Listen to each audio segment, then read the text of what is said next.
येथे धनगर समाजाची एक बैठक झाली आणि या बैठकीमध्ये असे निर्णय घेण्यात आलेले आहेत की येणाऱ्या एकादशीच्या अगोदर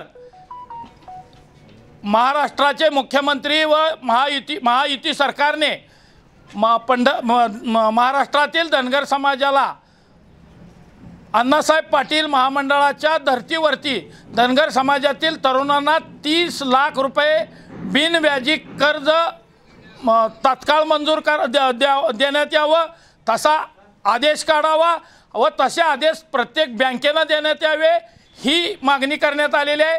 तसेच पंढरपूर शहरामध्ये मोठ्या प्रमाणात असं अहिल्या भवन उभा करावं आणि महाराष्ट्रातील धनगर समाज बांधवांना त्या ठिकाणी राहण्याची व्यवस्था होईल। कारण राजमाता अहिल्यादेवी होळकरांनी संपूर्ण देशभर स्वखर्चानं अनेक ठिकाणी धर्मशाळा बांधल्या, घाट बांधले, भाविकांना सुख सुविधा केल्या, परंतु पंढरपुरामध्ये आमच्या येणाऱ्या भाविक भक्तांना, आमच्या समाज बांधवांना राहण्यासाठी किंवा निवासाची व्यवस्था नाही। त्यासाठी प्रशस्त असं अहिल्या भवन या ठिकाणी जागा शासनाने उपलब्ध करून देऊन बांधावं, अशा 4-5 मागण्या आम्ही राज्य शासनाकडे केलेल्या आहेत। मंगळवारी आम्ही जिल्हाधिकारी, पालकमंत्री, तहसीलदार, मुख्यमंत्री, उपमुख्यमंत्री यांना निवेदन देणार आहोत आणि पुढची दिशा त्यानंतर आम्ही ठरवणार आहोत।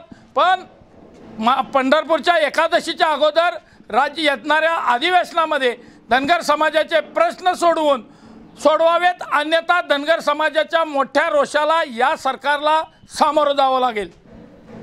जाहीर करावं ते अधिवेशनामध्ये करावं, नाहीतर पुढची दिशा आपल्याला ठरवावं लागेल।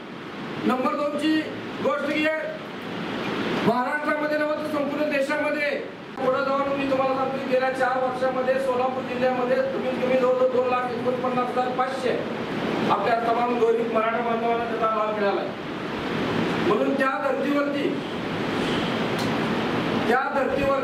ती असणाऱ्या सर्व घटकांना, नुसतं धनगरच नाही, एनटी मध्ये एनटी अ, एनटी ब, एनटी क, एनटी ड, याच्यामध्ये हटकर असतील, वडर समाज असतील, वंजारी समाजातील सगळे 4 घटक आहेत। तर एनटी जय मल्हार,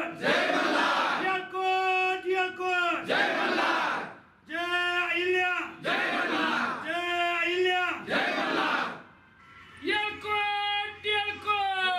मल्हार, धनगर समाज एकजुटीचा, धनगर समाज एकजुटीचा,